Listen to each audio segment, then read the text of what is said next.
He is seen, perhaps not entirely fairly, as the quintessential conservative in the world grown modern. I'm the classical nerd, and today we're talking about Camille Saint-Saëns.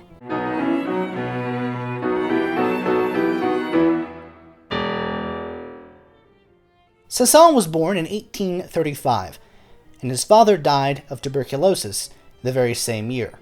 People tend to think of Mozart when they think of quintessential musical prodigies, but by any objective standard, Saint-Saëns had him beat. He had perfect pitch by age 2, composed his first piece by age 3, and was even fluent in Latin by the time he was 7.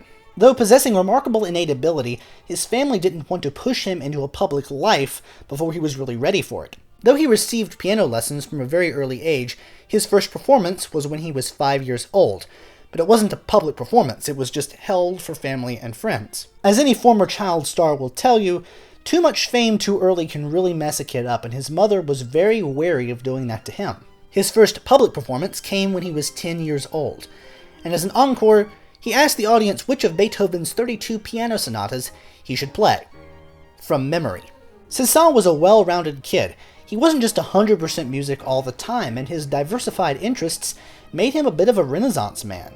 His interests ranged from literature to botany to astronomy. But music was the big thing, and in his first teenage year he began formal study at the Prix Conservatoire. The Conservatoire had always been a fairly conservative institution, and 6 years into the directorship of Daniel Aubert, who was comparatively liberal by the standards of the former director, Luigi Cherubini, it was still quite wary of the new stuff. The Conservatoire's course of study emphasized career opportunities for keyboardists, specifically by turning pianists into organists, where there were more gigs. It took him 3 years, but he was eventually named the best student organist, and his first prize in that class allowed him to study composition. The ambitious Saint-Saëns wrote much, including a symphony, in his student years. 1 year into his formal compositional training, he went for the prestigious Prix de Rome, but that award would come to have a long and storied history of going to the wrong composer on several occasions. And in fact, he was snubbed for a composer who really had a better career as a violist. Aubert, still the director at the Conservatoire, thought the committee had done him a great disservice by snubbing him in favor of that other dude. But unlike future competitors for the Prix de Rome, the reason for his snubbing was not a lack of respect for the past. In fact, he had a better knowledge of the past than most other composers of the era. He knew the works of J.S. Bach through his teachers, which really was not a composer many people knew about unless they were really in the academic world. And he also held in very high esteem the forms favored by composers of the French Baroque. Saint-Saëns left the Conservatoire the year after the Prix de Rome snub and took up a position of organist at the Church of Saint-Marie in Paris. This was a post that other organists had sort of shunned because the organ wasn't up to the kind of technical capacity that was necessary for an organ recital, but Saint-Saëns really didn't care about playing organ recitals, and in fact the free time that he had just from playing the regular Sunday services and weddings and funerals allowed him ample time to compose, including writing another symphony. Because Paris was a hub of European musicality, he came into contact with many prestigious minds, including Hector Berlioz and Franz Liszt. The latter actually called him the greatest organist in the entire world when he took up the position of organist at the Église de Madelon. The conductor Hans von Bülow rated Saint-Saëns better than Liszt when it came to score reading. Saint-Saëns could, for fun, crack open an orchestral score he'd never seen and play it on the piano like it was nothing. Even Richard Wagner was impressed with his technique. In the 1860s, Saint-Saëns was hired at Louis Niedermeyer's School of Music, which was mostly but not entirely focused on sacred music. When Niedermeyer passed away, more responsibility fell to Saint-Saëns, which severely hampered his composition time, even though he was still capable of writing music extremely quickly. One time he wrote 21 pages of full score in an hour, just because he'd forgotten about a commission he'd agreed to. His love of new music was a shock to the rest of the faculty, but that, combined with his encyclopedic knowledge of the past, really endeared him to his students, especially Gabriel Fauré, who had come to see Saint-Saëns as something of a father figure. What really endeared Fauré to Saint-Saëns was the fact that the teacher would often go beyond what was simply assigned in the curriculum to really delve into how the great masterpieces worked. The two composers would go on to be very close personal friends. Fauré considered Saint-Saëns to be the French Mozart, and one time, after Fauré went through a really bad breakup, Saint-Saëns took him on a trip to see Franz Liszt. Because his composition time was curtailed during his time at the Niedermeyer School, it came as a shock to his friends when he decided to go for the Prix de Rome a second time. Perhaps he felt like he had unfinished business, but regardless, he was once again snubbed for a composer who really wouldn't amount to very much during the rest of his career. One of the judges was his friend Berlioz, who voted for the eventual winner because he felt like he had more inspiration, a kind of fieriness that couldn't be taught. Thus was the public perception of Saint-Saëns as a guy who just knew too much in order to write truly gripping pieces, that his knowledge was simply getting in the way. For his detractors, his prowess at orchestration was simply a veneer he put over subpar musical material, and his inability to write truly gripping works a testament to his middle-of-the-road emulation of classicism. This wasn't helped by his sturdy, hand-action-driven comportment at the keyboard.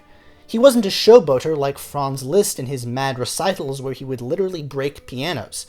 For Saint-Saëns, it was about the music, and it wasn't an opportunity for showmanship.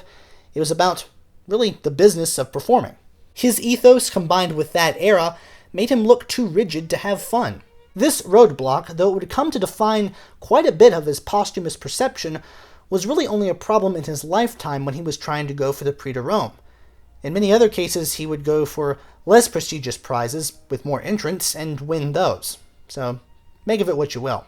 For what it's worth, though, he hung up his attempts to win the thing after these two attempts. He figured that it wasn't worth it from there on out. Saint-Saëns, like many of his fellow countrymen from his time up through World War II, was concerned with the encroaching Germanic sentiments into French music. They were afraid that they were going to lose their national musical identity in favor of the kinds of practices favored by Beethoven through Wagner. Debussy and Ravel would come to revolt against it in their own ways, as would Satie and his later protégés in the form of Les Six. Even Fauré did his part in the preservation of French music. Saint-Saëns was committed to the idea of a formalized society that would encourage and preserve French music, but the bloody Franco-Prussian War got in the way. He only saw a bit of the action at the front lines before he was removed because of his standing with the Emperor Napoleon III. But he did end up leaving the country for England after a group of proto-communists took over Paris and brutally murdered his immediate superior at the Église de Madeleine, the abbot Gaspard de Guéry. England would always love him, and he was a fan favorite in London, where they saw him as the greatest of all French composers. He returned the favor with his enthusiasm for English church music, which is really significant because in no other instance did he ever actually explicate a difference, in his mind, between secular music and religious music. But his homeland was calling, and as the violence had abated, he returned to Paris after about a year abroad to discover that, what do you know, the Franco-Prussian War had stimulated a lot of anti-Germanic sentiment. Who'da thunk it? With his friends, including Fauré and Jules Massenet, he helped found the Société Nationale de Musique, dedicated to the promulgation of all things French music. Soon thereafter, he began pursuing operatic composition, a genre in which he had theretofore found very little success. He broke into the genre with the one-act Yellow Princess, which was premiered in the middle of 1872 and ran for a handful of performances. It wasn't until 1877 that his full-length opera The Silver Bell was staged, and later in that same year came the premiere of Samson and Delilah, his big opera which is still in the repertoire. Samson was initially premiered in Weimar in translation through the help of his friend Liszt. It wasn't until a decade and a half later that it would have a Parisian premiere, primarily because, well, putting biblical characters on the opera stage was something that was a real taboo, and it took him a while to get over it. The opera's London premiere came in 1909. Part of his problem as an opera composer was that French musical culture thought of the jack-of-all-trades as a myth. He was a keyboardist who was also a great symphonist. How could he possibly be an opera composer? Few since Mozart had found equal footing in both worlds. And we might look back on this perception now as a bit of ridiculousness, but combined with bad timings, awkward libretti, and unnecessary controversy, you can see that Saint-Saëns had a little bit more than just the regular hurdles to overcome when it came to breaking into the opera world. Tchaikovsky thought that Saint-Saëns would hardly be able to create anything significant in the realm of dramatic music. Of course, Tchaikovsky thought that Saint-Saëns was a bit patronizing, which especially ruffled Tchaikovsky's feathers because he thought of himself as, and I quote, a whole alpine mountain higher in compositional ability than his French counterpart. Gee, Tchaik, talk about patronizing. Ugh. Saint-Saëns was a bachelor who shared an apartment into middle age with his mother, which was less weird then than it is now, but he still was really never known for having any romantic relationships of any kind, so it shocked the world when he married a girl half his age in 1875. The marriage was unsuccessful from the very start. His mother would even admit that he was a difficult man to live with, and both of their sons died very early. Their eldest son perished by falling out of a window when he was 2 years old, and Saint-Saëns always thought that his wife was to blame for his death. In July 1881, he left her while on vacation, and that was the end of his romantic life once and for all. They never divorced. For the comfort of family life, he was the favorite uncle figure in the Fauré family, which wasn't the happiest of marriages either, but at least they stayed together. Mostly he was a dog person. Like Fauré, he held a distaste for dogma, and the activities of the Roman Catholic Church actually drove him away from the principles of organized religion. He put up with his organ gig longer than had Fauré, but was thankful to be rid of it all the same in 1877. The powers that were, with little to no musical knowledge, tried to interfere with his musicianship, and he really thought that this was really a disgrace. And he never actually played the instrument in public after he retired, but he still used his knowledge of the instrument in composing his masterpiece, the Organ Symphony, in 1886. This was the highlight of his career, the apotheosis of his powers as a composer, something that he himself admitted to. He poured all of his heart and soul into this one piece, and it really shows. It is one of the most epic of all romantic symphonies. Ironically, his use of counterpoint, in this piece but also in many of his other masterpieces, made him the most overtly Germanic of all French composers. He wasn't against German music, he just thought that French music had to be insulated from its ill effects. He was afraid that Germanic music would take over French music, and the French would have no further cultural identity. Early on, he quite liked Wagner's operas, even though he found them, and I quote, bizarre. But it was because of this that he became disgruntled with the Société Nationale de Musique, which had become little more than a Wagner fan club, dogmatic in its opinions of the German master's superiority over all other music. At that point, it was led by the heavily right-wing views of Vincent d'Indy. This worship of Germanic music worried Saint-Saëns, and he became increasingly wary of Wagner not for his music per se, but for his worrisome personal views and the increasing sway he held over the younger generation of French composers. He resigned from the group over this, and his mother's death in 1888 left him nearly suicidal. So, all in all, he really wasn't having a great time. It was from that point on that Saint-Saëns came to be known as more reactionary. He lived far beyond his era, and held steady even when the world around him turned him into, well, I tend to think of French Colonel Sanders for some reason. According to legend, he walked out of a performance of Stravinsky's Rite of Spring, aghast from the first note of the opening high bassoon solo, mistaking it, according to some accounts, for a terrible English horn player. Interpreting Saint-Saëns purely as a fusty reactionary is not helped by such anecdotes as his long-standing grudge against the Boulanger sisters, Lily and Nadia, and trying to upset their chances at the Prix de Rome by disqualifying them on technical grounds, mostly because he held a long grudge against their septuagenarian father. Why?